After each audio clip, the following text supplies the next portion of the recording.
Hello friends, आज का अपना टॉपिक है एक्शन स्पेसिफिक एनर्जी, क्रिया विशिष्ट ऊर्जा।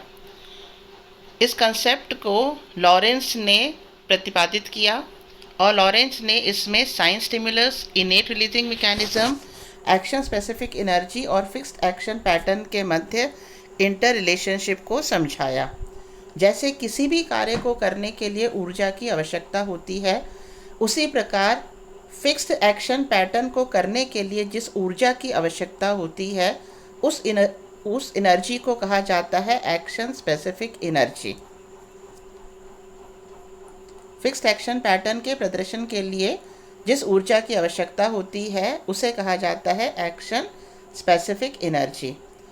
जंतु के सेंट्रल नर्वस सिस्टम में लगातार एक्शन स्पेसिफिक एनर्जी का निर्माण होता रहता है, परंतु किसी विशिष्ट अवरोधी प्रणाली द्वारा इसके उत्पादन पर तब तक प्रतिबंध लगा दिया जाता है जब तक कि एक विशिष्ट उद्दीपन इस ऊर्जा का प्रसार नहीं करता है।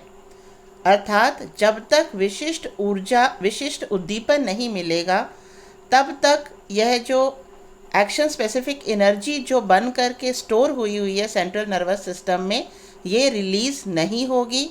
और जब तक ये रिलीज़ नहीं होगी तब तक जंतु क्या शो नहीं करेगा, फिक्स्ड एक्शन पैटर्न शो करने में सक्षम नहीं होगा।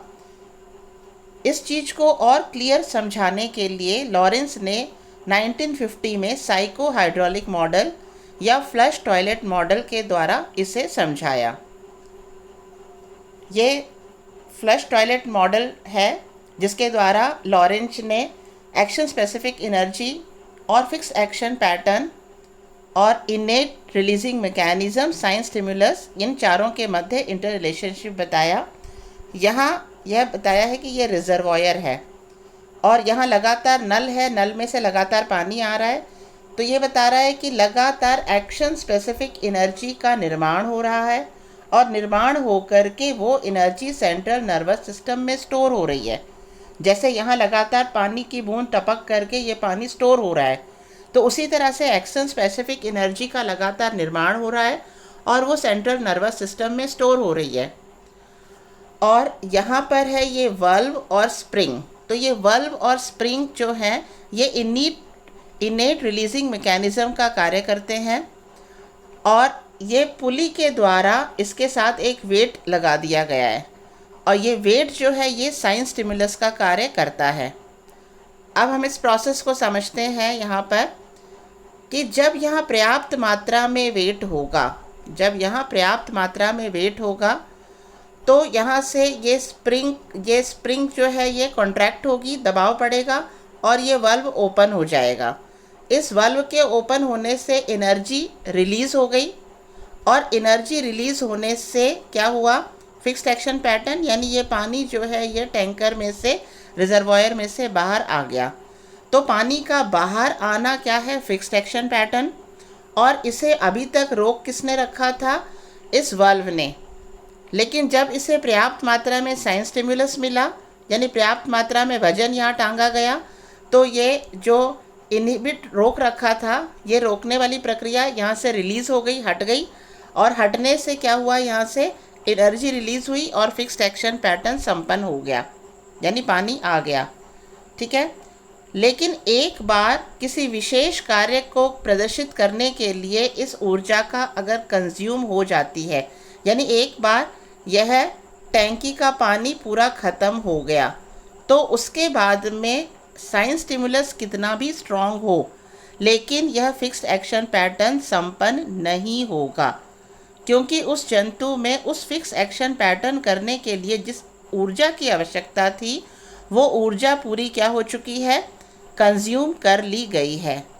और वहीं दूसरी तरफ यदि यह ऊर्जा पर्याप्त मात्रा में बनी हुई है, पर्याप्त मात्रा में स्टोर है, तो हल्का सा स्टिमुलस होना, जिसके कारण ये इनेट रिलीजिंग मैकेनिज्म का यानी वल्व का हटना और एनर्जी का रिलीज़ होना, तो जिससे क्या हो जाएगा, फिक्स्ड एक्शन पैटर्न संपन्न होगा। इसे हम और सिंपल उसमें समझ सकते हैं कि जब कोई जंतु लंबे समय से भूखा होता है तो उसमें भूख के प्रति एक्शन स्पेसिफिक एनर्जी लगातार एकत्रित होती रहती है, जिसे वो केवल किस काम में ले सकता है? खाना खाने के काम में ही ले सकता है। और जब एक बार उसने भोजन कर लिया, इसका मतलब उससे संबंधित, उस क्रिया से संबंधित एक्शन स्पेसिफिक एनर्जी उसकी ख़त्म हो गई। और अब उसके सामने यदि स्वादिष्ट भोजन भी परोसा जाता है, तो वो स्वादिष्ट भोजन यहाँ किसका काम कर रहा है? स्टिमुलस का, साइंस स्टिमुलस का। तो स्वादिष्ट भोजन भी परोसा जाता है तो जंतु उसे ग्रहण करने की तत्परता नहीं दिखाता। क्यों?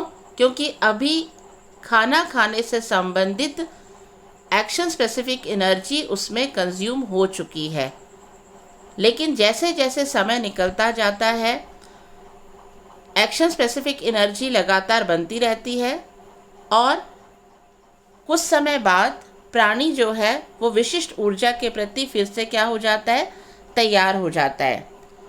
तो यहाँ जैसे जब एक्शन स्पेसिफिक एनर्जी कम भी है, एक्शन स्पेसिफिक एनर्जी क्या है? कम भी है, तो उसके सामने, यानी नहीं है या कम है, तो उसके सामने कितना भी स्वादिष्ट भोजन परोसा जाए, लेकिन वो उसके प्रति तत्परता नहीं दिखाएगा। लेकिन अगर एक्शन स्पेसिफिक एनर्जी पर्याप्त मात्रा में बन चुकी है, तो कम स्टिमुलस, कम साइंस स्टिमुलस, यानी ज़्यादा स्वादिष्ट भोजन नहीं है, साधारण भोजन है, ये भी अगर उस जंतु के सामने आता है, तो यह भी उसके लिए पर्याप्त मात्रा में स्टिमुलस यानी उद्दीपन का कार्य करता है, जिसके फलस्वरूप इनेट रिलीजिंग मैकेनिज्म यानी रिलीज़ होती है एनर्जी, और एनर्जी रिलीज़ होने से जंतु फिक्स्ड एक्शन पैटर्न यानी भोजन ग्रहण करने का कार्य करता है। इस प्रकार से लॉरेंस ने साइको हाइड्रोलिक मॉडल या फ्लश टॉयलेट मॉडल के द्वारा science stimulus, इनेट releasing mechanism, action specific energy and fixed action pattern के बीच में संबंध क्लियर किया। Thank you.